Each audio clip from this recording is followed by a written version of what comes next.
Let's go back to that initial question I asked you.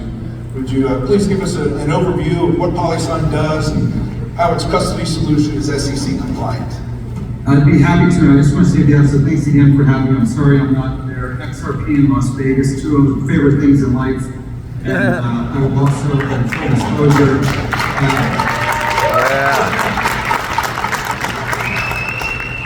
in full disclosure, as long as we're sharing, I actually have been to a dead show in Las Vegas many years ago.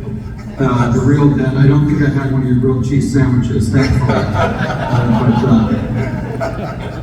You know it. But near and dear to this crowd, Polysign was founded 5 years ago by Arthur Brito, who was a co-founder of Ripple, together with Chris Larson and Jed McCallum. Arthur had a vision around building an institutional-grade infrastructure business, joined by David Schwartz, Ripple's current chief cryptographer and CTO. I joined really day one from a fintech background, and what we set out to do was to build institutional-grade financial services to allow institutions to invest into digital assets, broadly speaking. Cryptocurrency was the lead story, although the capability and functionality extends to tokenization as well. So I really enjoyed hearing the other panel. I was just at a conference in San Francisco this week where I'm based. The lead story, just amplified time and time again, was around tokenization. So we can talk about that because we very much have a role to play in that future ecosystem. To your question, we have three businesses under the umbrella of Polysign. All the equity that we've ever sold has been at the parent co level. My equity is at the Polysign level, and Tu's equity at the Polysign level.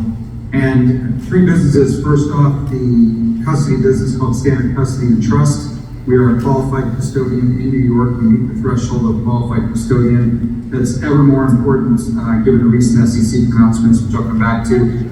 We also last year bought the leading fund administration business for digital assets called MG Stover, an enviable list of top-tier clients who invest in the digital asset space. And those businesses very much go together, hand in glove.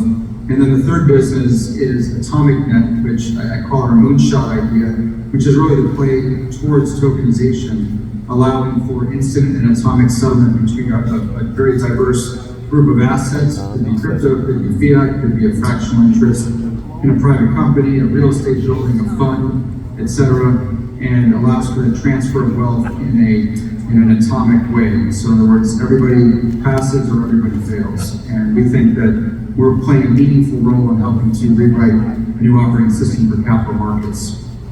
Just double tapping on the SEC custody rule, Gary Gensler and Co. a few weeks ago came out with proposed changes to the custody rule that, if accepted, would have a pretty profound impact on registered investment advisors in the U.S. and qualified custodians.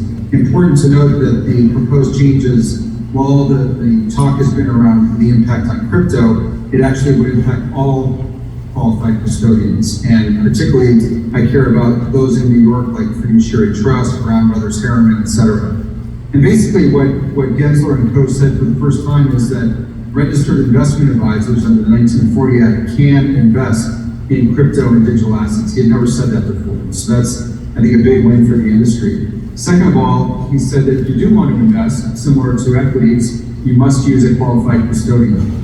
And then he went on to articulate a number of tenets that qualified custodians would have to meet the threshold of these new proposed changes. And without going into too much detail, they have to do with segregated accounts for clients, no commingling of client assets with the house accounts, routine reporting, a lot of contractual language around having insurance, indemnification, and also having control of the asset through settlements. And fortunately, we really meet all those different criteria that exist, not only by being registered in New York under the Department of Financial Services, but also the way we set up our business from day one, really to be conflict-free. Some of our competitors have an exchange, they lend, they borrow, they trade, they market make, they broke, and we don't do any of those things. So we're really a neutral platform. We want to work with liquidity providers. We want to work with the upholds of the world. We want to work with exchanges who don't have their own custodial platforms. And so we're quite excited about our future here and the sort of things that we think we're going to be able to bring to the market here around custody. Thank you, Jack.